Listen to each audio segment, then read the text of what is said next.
Today's movie's a special request from Patreon supporters, Stormy and Doofus.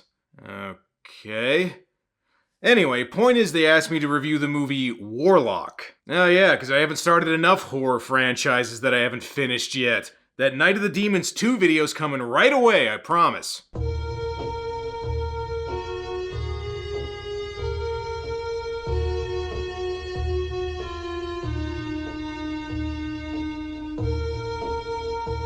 Warlock is a 1989 fantasy horror movie produced and directed by Steve Miner, who's best known for his association with the Friday the 13th series, as well as directing the movie House, which, yeah, there's another horror franchise I started but haven't finished yet. It also features an early script from David Twohy, or Twohy, or however you say it, who would later go on to create the Riddick franchise, starting with Pitch Black in 2000. Despite the talent involved, though, the film had some trouble getting released. Initially produced by New World Pictures, the company's financial trouble shortly after the movie's completion meant that it didn't get a theatrical release in North America until 1991, when it was bought by Trimark Pictures. Well, at least it got a theatrical release eventually. Nowadays, a movie like this would just go straight to streaming.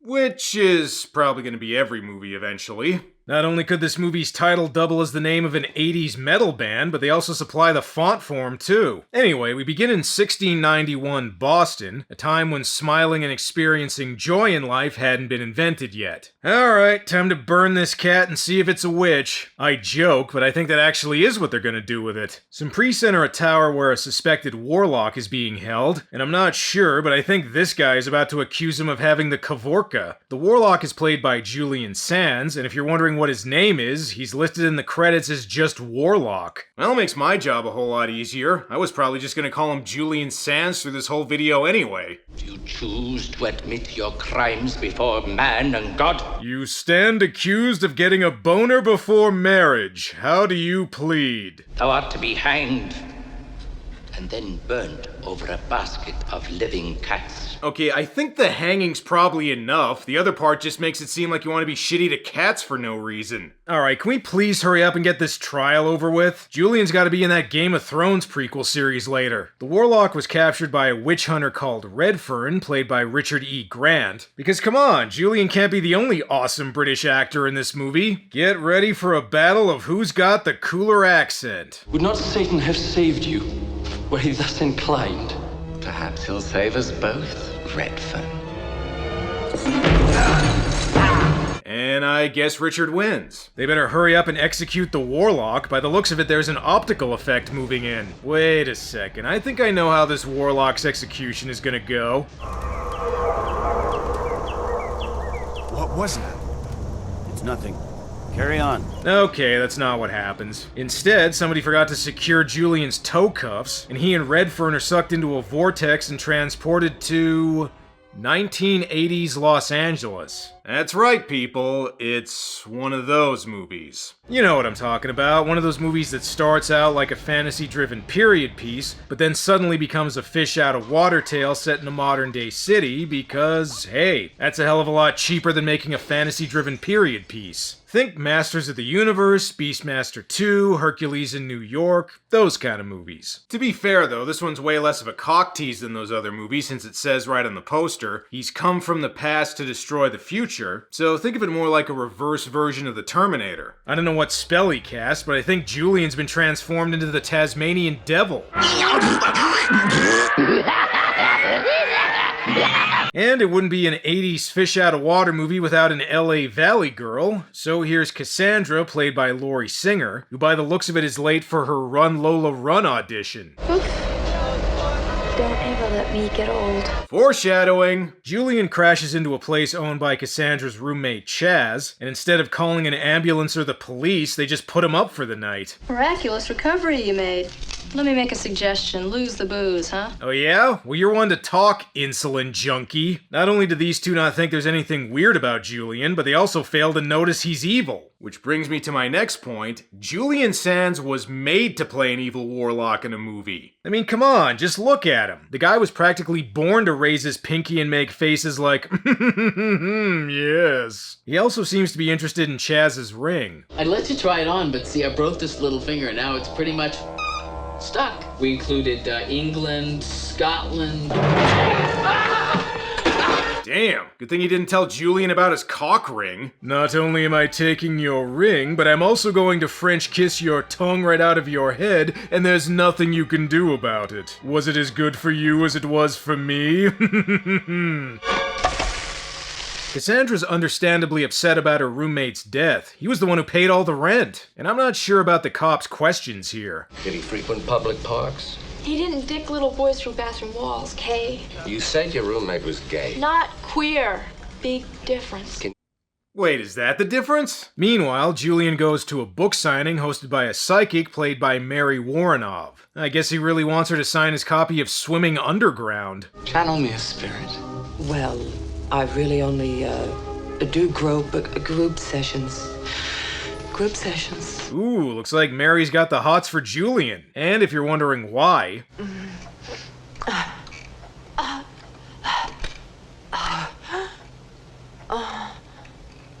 Shit, Julian's so good he doesn't even need to touch her. As easy as it is to complain about the whole fish out of water plotline, this movie does have some clever touches. I really like this part where Julian asks a dippy LA psychic to channel a spirit, and when she tries faking it, he channels a real demon through her. Ask me what thou wilt.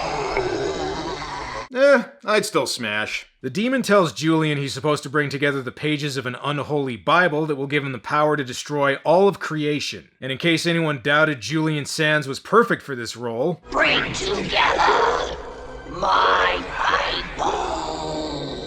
A Grand Grimoire. he was also born to say phrases like Grand Grimoire. Man, even Julian's hairline looks evil in this movie. Okay, Mary, cameo's over. Now I gotta kill you. Before he leaves, though, he's guided by the unholy eyes of Satan. Or Cookie Monster, I'm not sure. Even though this is usually classified as a horror movie, there hasn't been a whole lot of jump scares so far.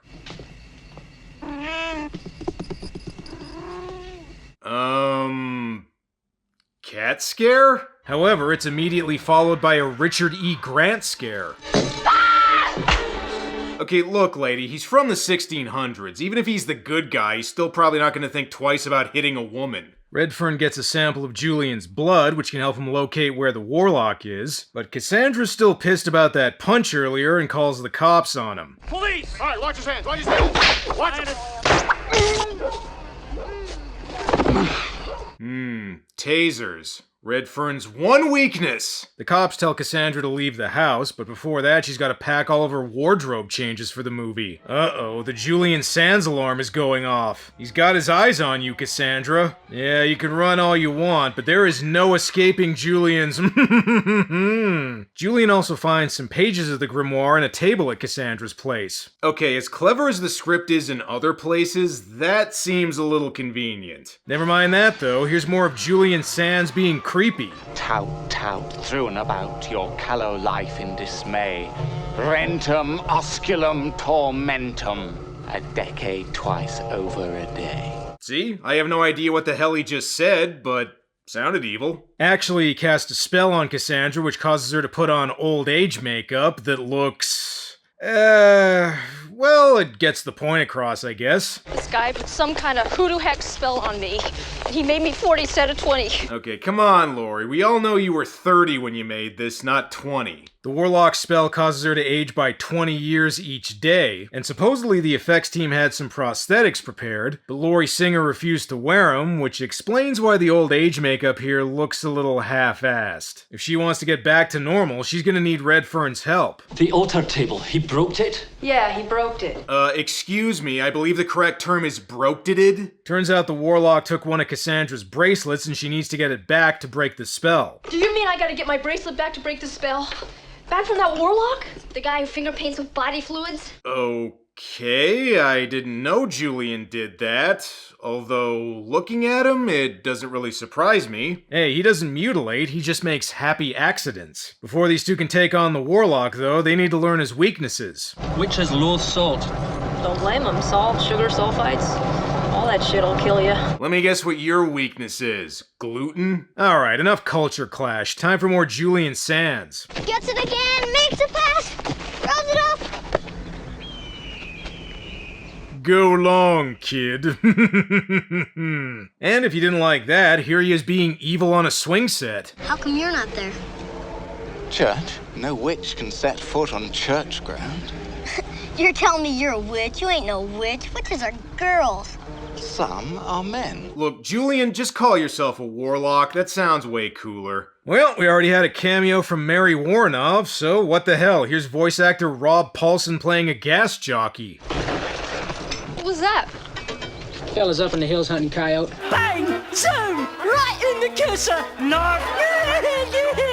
Yeah, next they're gonna go inside and buy some Slim Jims from Maurice LaMarche. Turns out Julian killed the kid earlier, because come on, of course he did that. The reason being that if he drinks the fat of an unbaptized child, it'll grant him the power to fly.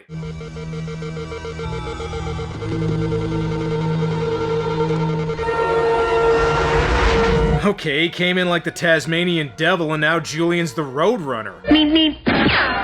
While this movie does have some people from the past being amazed by technology stuff, to its credit, it's not as played up as in some other movies like this. Hey, you know the Earth is round? For some years now. Just give it time. Some people will start thinking it's flat again. Uh-oh, they better find the Warlock quick. Laurie Singer's old lady makeup is getting more obvious by the second. Not only that, but Julian's found some more pages of the grimoire, and apparently it has the names of the effects team on it. Here's a way this movie's different from a typical fish-out-of-water flick. Instead of just spending the whole time in LA, this part focuses on a Mennonite farm, and I can't tell if this guy wants to raise a barn or hunt a great white whale. I don't like this. This looks a lot like the beginning of Rock and Roll Nightmare. Hopefully we don't find out Julian Sands is the intercessor. One thing's for sure, this Mennonite family clearly worships Satan. Or is really into metal, one or the other. And speaking of metal... Tell me your woes. You are bewitched. Yeah, I've been waiting all video to make that reference. We already know Julian's after the Grand Grimoire, but in case you wanted to know exactly what that is... All witches keep grimoires, yet one is indestructible, one is the Bible of black magic. The Long Hard Road Out of Hell by Marilyn Manson. Even if Redfern knows what the Warlock's after, just how the hell is he gonna stop him?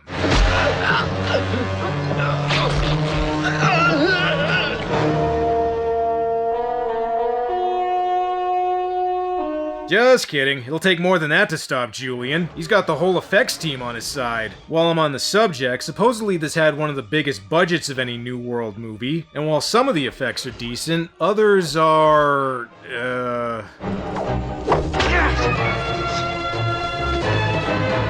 Well, I'm probably not one to judge. After all, I have seen a hell of a lot worse on this show. Steve Miner was also disappointed in the movie's flying effects, and while they are pretty dated, I appreciate that they tried to put some actual magical battles in here, which is more than I can say for a lot of other movies like this. Alright, quick, cuff his thumb so he can't twiddle him evilly anymore. Unfortunately, they forgot to bring sunglasses to cover his eyes. Look not in his eyes!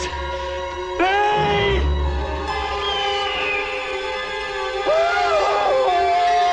That's right, people. Julian Sands can blind people with one little look. Here's another thing he can do. Walk around with his toe and thumbs cuffed and still keep his dignity. Take it! Where you find his tracks, nail the earth deeply! A nail. Oh man, I'm too old for this shit. Here's another clever touch to the script. Things like Laurie Singer driving nails into Julian Sands' footprints and that hurting him for real might seem pretty random, but they also seem like the kind of stuff you'd hear in folklore surrounding witches from the olden days. I mean, we take it for granted now, but why do vampires not like garlic? I don't know, it's the folklore. Cassandra better hurry and get her bracelet. Her AARP benefits don't kick in until next week and she'll be dead by then. Another bit of witch folklore, actually hitting him with the hammer works too. Bad news, the Warlock got away. Good news, Cassandra got her bracelet back. Now Laurie Singer doesn't have to wear that unconvincing makeup anymore. So, does this mean she's out of the movie and we can concentrate on Richard E. Grant now? Cause I gotta say, I like him a lot better than her. Your name. Cassandra with a K. Then hear me well, Cassandra with a K. See? It takes a real actor to deliver a line like that, right? They decide to go to the original church in Boston to see if they have records of where the last part of the grimoire is located, which means they need to fly there. Okay, how about that whip? What of it? Well, they're not gonna let you on board with that. It's pre-9/11, he'll be fine. They better hurry up and get on that plane. Julian just finished getting smashed at Chili's and is trying to board a flight of his own. Looks like you just made it. Telling me. Can I take that for you? Over my rotting corpse. Alright, but if I find any liquids over 3.5 ounces, you were in big trouble, pal. And as long as I'm pointing out how different flying was back then, fuck it, you can smoke too. Redfern begins to suspect that the Warlock is aboard the plane, but they're looking in the wrong place. Julian checked himself. An extra $35 wasn't gonna stop him. Meep, meep. When Redfern and Cassandra get to the church where the last part of the grimoire is supposedly located, the priest says it isn't there. But there is a canister containing Satan's liquefied essence in the basement. You want to see that? Can I ask what your interest is in finding such a book? It lies in finding that damned book and thwarting a vile beast of a man who shall not rest until God himself is thrown down and all of creation becomes Satan's black hell besmeared farting hole. Okay, Richard, we get it. You're really good at delivering dialogue like that. The priest tells him the final pages are stored in a graveyard. Alright, time to catch a Celtics game and then get the last pages of the book. I think the Warlock might be hot on their trail, though.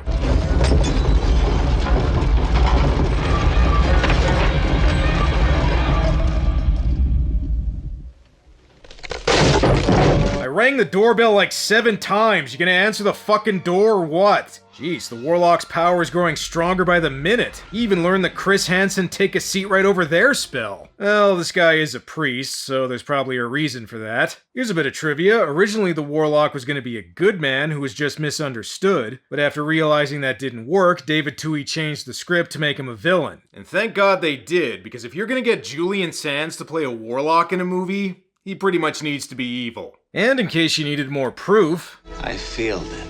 Tell me, Stuart.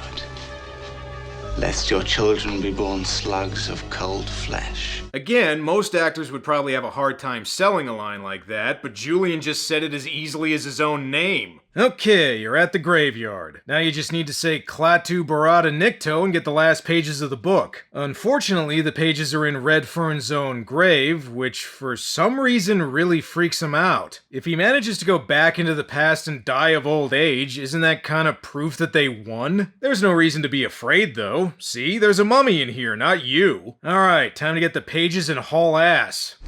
Oh, yuck. Doesn't hurt a bit. Yep, feel free to take your time there, Cassandra. I mean, it's not like there's an evil warlock after you or anything. Too late, though. Julian Sands is here, and he's about to Peter Pan the hell out of this graveyard. And there's 15 minutes left. Might as well use up the rest of the effects budget. Come out, Redfern! Show yourself! Yeah, or I'll give her a Charlie horse she won't soon forget. The pages, Redfern. Give them up. No! Don't you dare! Believe it, Redfern. Her death will make all others seem like a pink tea party. Okay, I'm just gonna throw this out there. If they had made a Thor movie in the 80s, Julian Sands would have made a good Loki. With all the magic powers at his disposal, just how in the hell is Redfern gonna defeat the Warlock?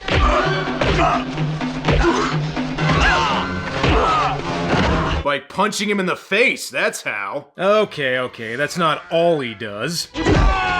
Eventually, Julian remembers he has magic powers and gains the upper hand.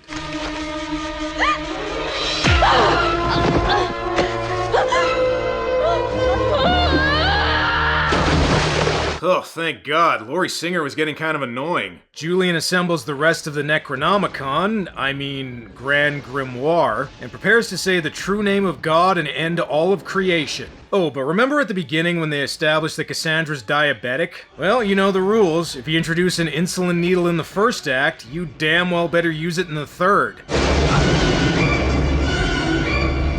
Try salt water, my brain! I really would have preferred if Richard E. Grant said that line. I've made fun of some of the effects so far, but at least they gave Julian Sands an appropriately over-the-top death. Seriously, even when he's reduced to a skeleton, they still have to finish him off. And so, with the Warlock defeated and the world saved, Redfern makes out with Cassandra's eyes. Okie dokie. And then he turns into the tornado from Castlevania 2 and is transported to the next level. Or back to his own time, one of those two. But wait a second, what the hell is Cassandra gonna do with the Grand Grimoire?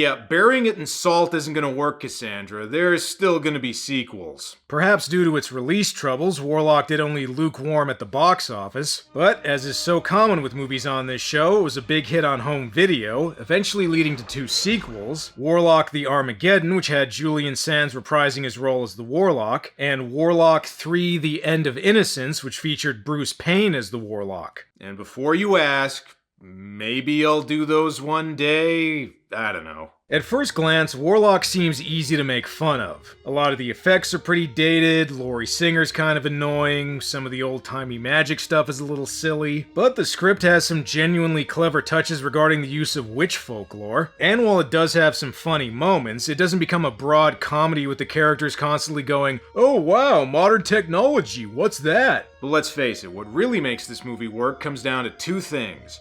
Julian Sands and Richard E. Grant. Rather than thinking they're better than the material, these 2 really sink into their roles and manage to completely sell lines that would sound ridiculous coming from anyone else. Lest you favor throttlings to the ears and face, bear west here. Julian Sands has a reputation for playing characters that are both creepy and charming, and this role is one of his best. Warlock may not be perfect, but as far as fish-out-of-water fantasy movies go, it's a hell of a lot better than a lot of the other movies I mentioned. Now that the first one's out of the way, I guess we can start the countdown to when I get to the sequels. I still have like 9 Children of the Corn movies to do. Well, that's all for now. Until next time.